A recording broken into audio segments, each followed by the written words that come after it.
Iran और Israel में अब युद्ध का औपचारिक ऐलान हो चुका है। ईरान की तरफ से वॉर डिक्लेयर कर दी गई। इस वक्त की बहुत बड़ी खबर आपके सामने न्यूज 24 पर। बड़ी खबर ईरान इजराइल युद्ध से जुड़ी हुई। ईरान के सुप्रीम लीडर खामनेई की तरफ से जंग का ऐलान किया गया। खामनेई ने अपने ऑफिशियल एक्स पोस्ट पर लिख दिया है, जंग शुरू हो गई है।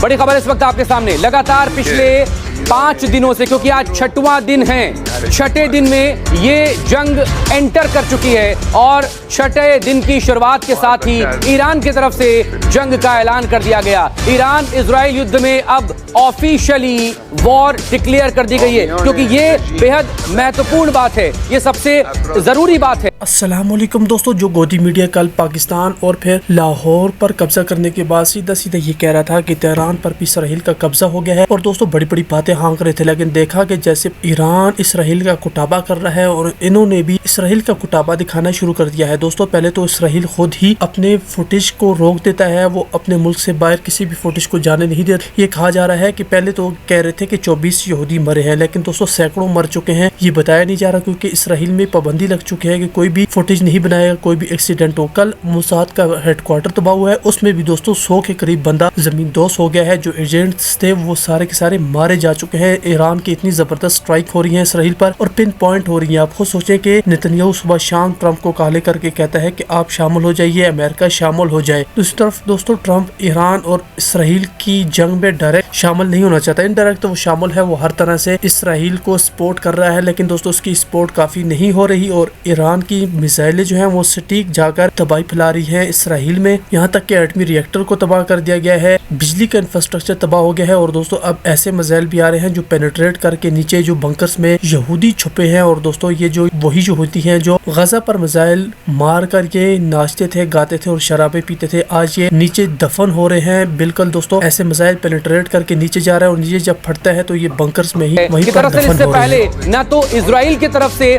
और ना ही ईरान की तरफ से इसे ऑफिशियली वॉर कहा गया था।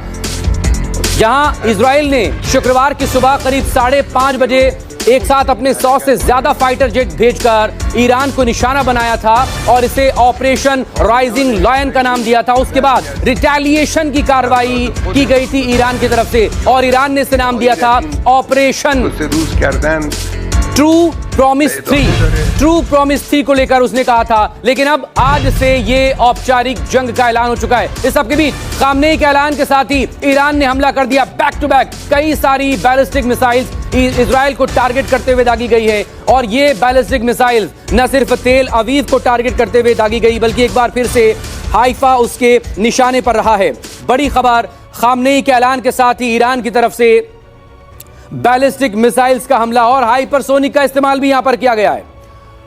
करीब 25 से ज्यादा मिसाइल ईरान ने इजराइल को टारगेट करते हुए यहां पर दागी। पिछले 5 दिनों से ये हिंसक संघर्ष वहां पर जारी था और ये देखें मोसाद के हेडक्वार्टर को जब ईरान ने अपनी बैलिस्टिक मिसाइल से जमींदोज कर दिया था, उसे पूरी तरह से नेस्तनाबूद कर दिया था, उस वक्त की तस्वीरें मोसाद हेडक्वार्टर पर ईरान की तरफ से बड़ा हमला किया गया था। तस्वीरें भी आगे आपको दिखाएंगे। लेकिन इस वक्त की बहुत बड़ी खबर, कल दोपहर के वक्त में ही ये दरअसल हालात उस वक्त ज्यादा गंभीर हो गए जब G7 की मीटिंग के दौरान अमेरिकी राष्ट्रपति डोनाल्ड ट्रंप अचानक से चले गए मीटिंग को छोड़ते हुए। इसके बाद जब सवाल उठने लगे, क्योंकि फ्रांस के राष्ट्रपति इमैनुअल मैक्रों की तरफ से ये पूछा गया कि शायद डोनाल्ड ट्रंप सीज फायर करवाने के लिए यहां से अचानक से मीटिंग छोड़कर निकले हैं। ट्रंप की तरफ से जो जवाब आया वो सबको चौंका देने वाला था कि उन्होंने कहा था कि वो दरअसल सीज फायर नहीं चाहते हैं, वो चाहते हैं कि इस मुद्दे को ही खत्म कर दिया जाए।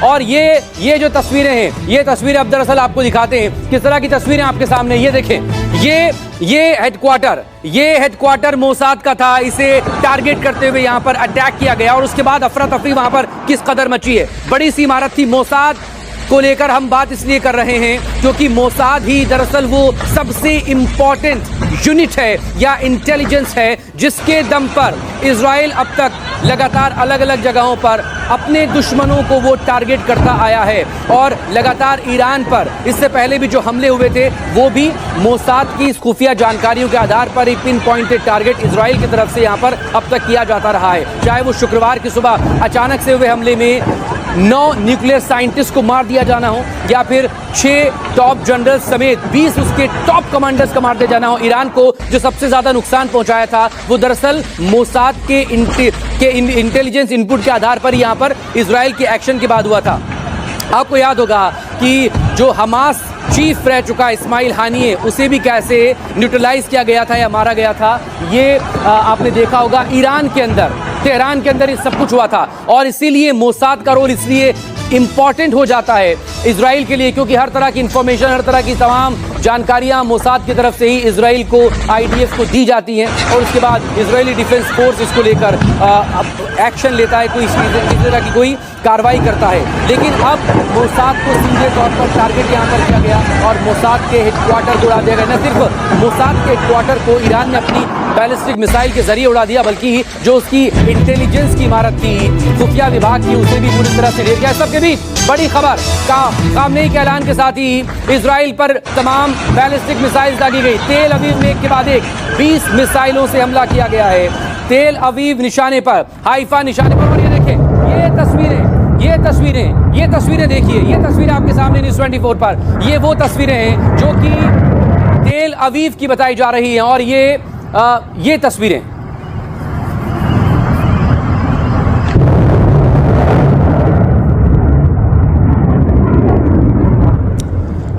जंग का ऐलान हुआ, ईरान की तरफ से युद्ध का ऐलान किया गया, और इसके साथ ही ईरान के इजराइल से जंग के आधिकारिक ऐलान के बाद मिसाइल अटैक्स जो शुरू हुए हैं, वो देखें, इजराइल को टारगेट करते हुए बड़ी मिसाइल्स दागी गई हैं। करीब 25 से ज्यादा बैलिस्टिक मिसाइल के जरिए यहां पर हमला किया गया। ये देखें, ये एक तेज रोशनी, और ये रोशनी ने जहां पर जाकर हिट किया इस बैलिस्टिक मिसाइल ने, इसके बाद बड़ा सा धमाके की आवाज के साथ तेल अवीव के एक बड़े हिस्से को नुकसान यहां पर हुआ है।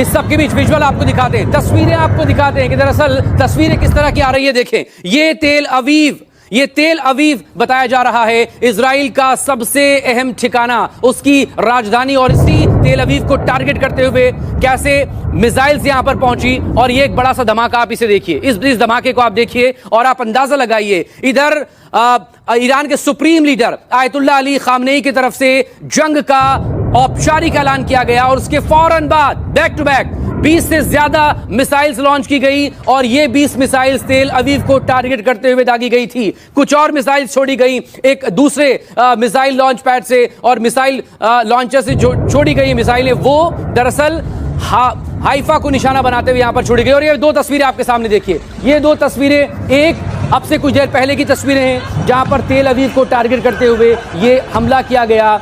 ये हमला दरअसल वो पहला हमला बताया जा रहा है ईरानी मीडिया के हिसाब से, जो कि औपचारिक ऐलान के बाद, खामनेई के जंग के ऐलान के बाद यहां पर किया गया था। और दूसरी तस्वीरें जो आपके सामने हैं, ये कल उस वक्त की तस्वीरें हैं जब मोसाद के हेडक्वार्टर को निशाना बनाया गया और ईरान की तरफ से, ईरानी बैलिस्टिक मिसाइल की तरफ से, और वो पूरी तरह